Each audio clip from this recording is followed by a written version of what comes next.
नाशिकमधले updates जाणून घेणार आहोत। नाशिकमध्ये महायुतीचे नरेंद्र दराडे निवडणुकीच्या रिंगणामध्ये आहेत आणि त्यांच्या विरोधात जर उमेदवार पाहिले तर ते आहेत अपक्ष गोकुळ गीते। गोकुळ गीते हे आता मतमोजणी केंद्रावर पोहोचलेले आहेत। चंदन पूजाधिकारी आमचे प्रतिनिधी त्या ठिकाणचे अपडेट्स देतील। चंदन,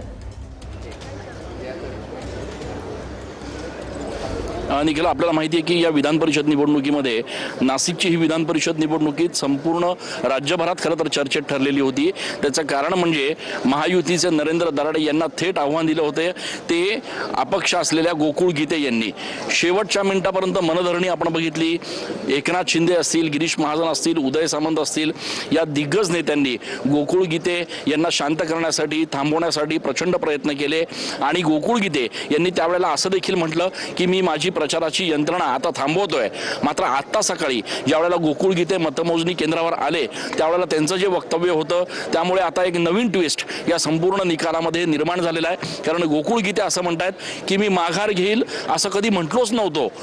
मला मतदारांनी उत्स्फूर्त मतदान केलेलं आहे आणि त्यामुळे मला विजयाची खात्री आहे। त्याच्यामुळे कालपर्यंत जे गोकुळ गीते असं म्हणत होते की या मी संपूर्ण या मतदान प्रक्रियेमध्ये आता माझा प्रचार थांबवतो किंवा मी आता थांबणार आहे, त्याच गोकुळ गीतेंकडनं आज ज्यावेळेला असं वक्तव्य येत आहे त्यामुळे आता कुठेतरी धाकधूक जी आहे ती महायुतीच्या नेत्यांशी देखील वाढलेली आहे। दुसरीकडे काही वेळापूर्वीच नरेंद्र दराडे हे ज्यावेळेला TV9शी बोलले त्यावेळेला त्यांनी सुद्धा असं म्हटलं की छगन भुजबळ यांनी येवल्यामध्ये मला मदत केली नाही आणि त्याच्यामुळे तिथले 8 मतं जे आहेत ते मला पडलेले नाही आहेत। त्याच्यामुळे त्यांनी थेट छगन भुजबळ यांच्यावर आरोप केलेला आहे, गंभीर स्वरूपाचा आरोप केलाय की भुजबळांनी महायुती असताना सुद्धा नेत्यांनी आदेश देऊन सुद्धा या ठिकाणी मला मदत केलेली नाही। हे जर दोन विधान आपण बघितले तर आपल्याला लक्षात येईल की किती काटेकी टक्कर जी आहे ती नाशिकच्या या निवडणुकीमध्ये आपल्याला बघायला मिळते।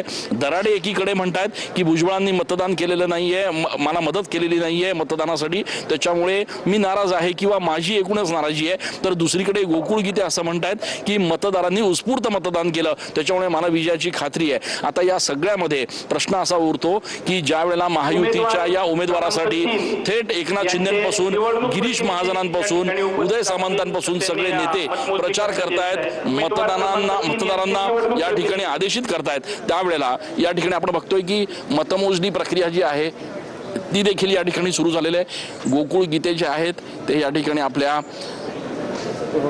आपले जे प्रतिनिधी आहेत त्यांच्यासोबत या ठिकाणी तर गोकुळ गीते या मतमोजणी केंद्रावर या ठिकाणी पोहोचलेले आहेत आणि आपण माघार घेणार असं कधी बोललोच नव्हतो। मी फक्त प्रचार थांबवला होता, कार्यकर्त्यांनी उत्स्फूर्त प्रचार केलेला आहे आणि मी जिंकून येणार असा दावा गोकुळ गीते करतायत। त्यामुळे नाशिक मधला ट्विस्ट अद्यापही कायम आहे।